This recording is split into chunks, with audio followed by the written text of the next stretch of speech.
Na początku lata przyszła do mnie taka wielka paka z Millworlda, oczywiście ze sprzętem do testowania. No i tak jak to mam w zwyczaju, otwieram tę paczkę przy dzieciach, przy żonie i wyciągam jednego t-shirta, drugiego t-shirta, kolejną koszulkę. No i żona tak patrzy na mnie z politowaniem i mówi: no, brakuje jeszcze tego, żebyś majty od nich wyżebrał. Na majty przyjdzie jeszcze pora, natomiast w dzisiejszym odcinku powiemy sobie o skarpetach. Mam wrażenie, że skarpety to najbardziej niedoceniony element ekwipunku. A jeszcze tutaj nadmienię, w ostatnim odcinku o gadżetach powiedzieliście: no fajnie, spoko, wszystko idzie tak szybko, sprawnie, no ale mam wrażenie, że oglądam telezakupy Mango. Wolę jak trochę pogadasz, tak więc w tym odcinku trochę pogadam i mam nadzieję, że wyjdzie wam to bokiem, bo będę się trochę rozwodził na temat tych skarpet. No powiecie, no ile można gadać o skarpetach? O czym tutaj w ogóle gadać? No a okazuje się, że to jest niezwykle istotna sprawa. Zacznijmy od tego, że jeżeli mamy świetne buty, nawet za 800-900 zł, idealnie oddychające, zapewniające idealne warunki termiczne dla stopy, a mamy byle jakie skarpety, to te buty możemy sobie tak naprawdę schować do szafy i ubrać jakiekolwiek inne.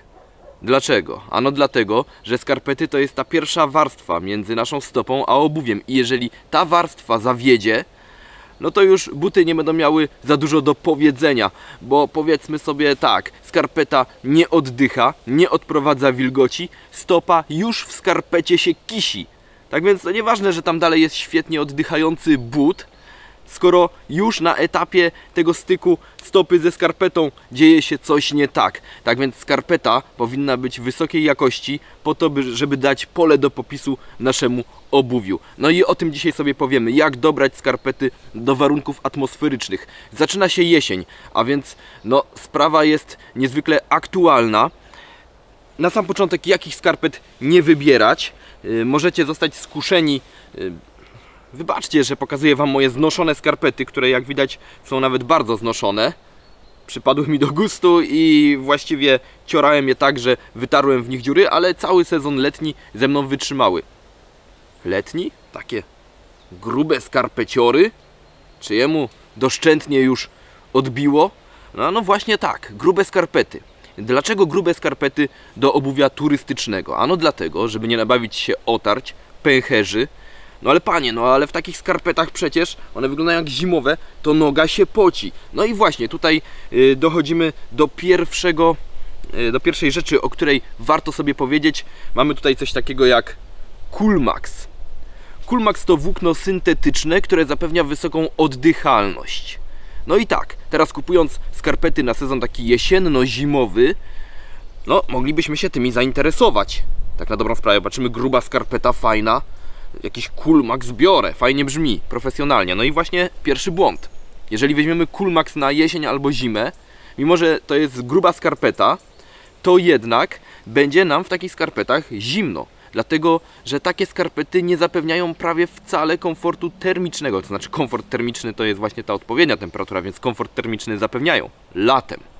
Dlatego, że są niezwykle oddychające. Natomiast zimą, kiedy jest chłodno, to te skarpety nie będą nas ocieplać. One będą nas wręcz wychładzać. One będą taką barierą minimalną. Skarpet Coolmax nie używamy zimą i jesienią. Używamy ich tylko i wyłącznie latem, mimo że są to grube skarpety. Więc jakich skarpet użyć teraz na ten sezon jesienno-zimowy? No i to jest to, co właśnie wywołało kolejną falę zażenowania u mojej żony. W nowej paczce od Millworlda przyszło bardzo dużo skarpet. Między innymi taki trójpak. No i teraz, jeżeli miałbym wybrać takie najtańsze skarpety do obuwia, no to nie gdzieś z Biedry, bo to się nie nada na pewno.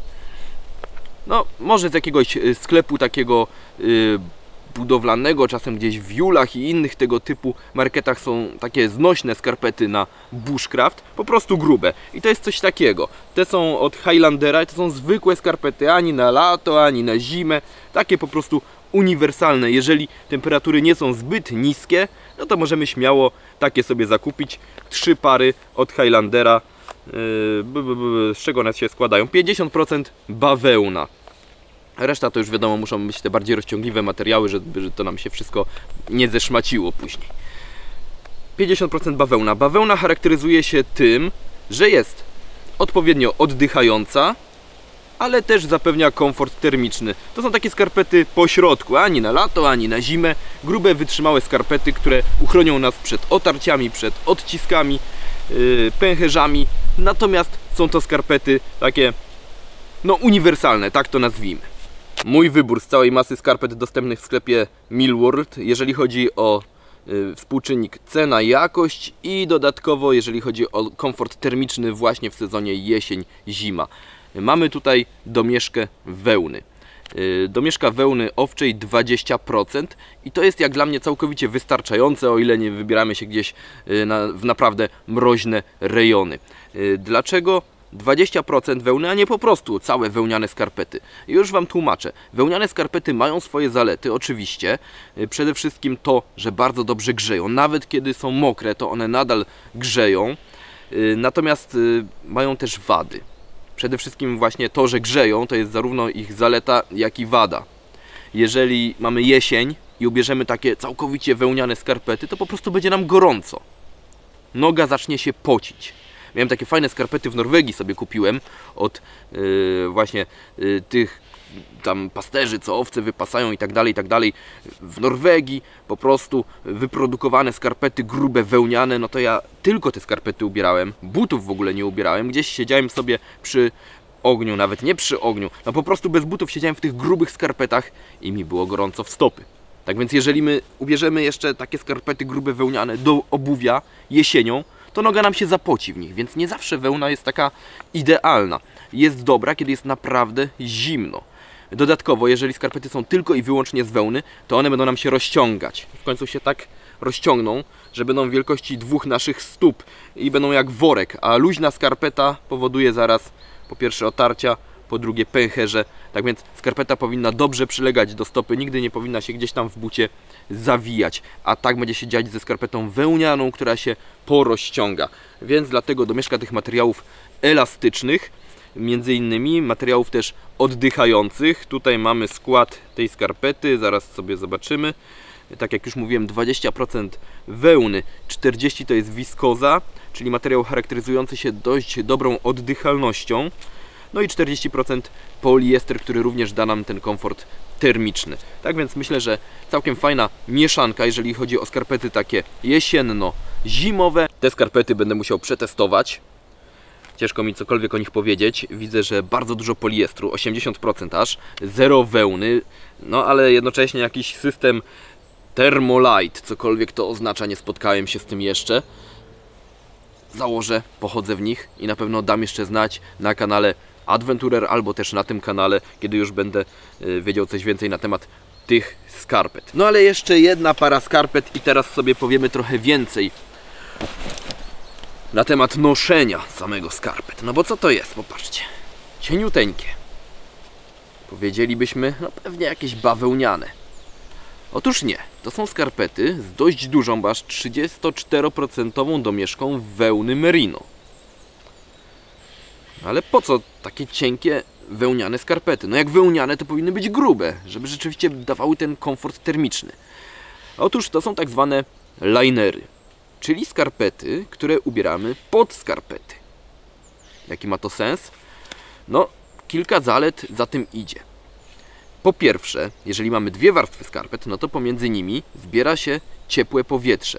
Więc mamy kolejną taką warstwę jakby izolacyjną, więc dużo lepiej jest ubrać dwie pary skarpet, jedne cieńsze, drugie grubsze, niż tylko jedne naprawdę grube skarpety. Im dłużej maszerujemy, tym bardziej narażeni jesteśmy na różnego rodzaju pęcherze, otarcia.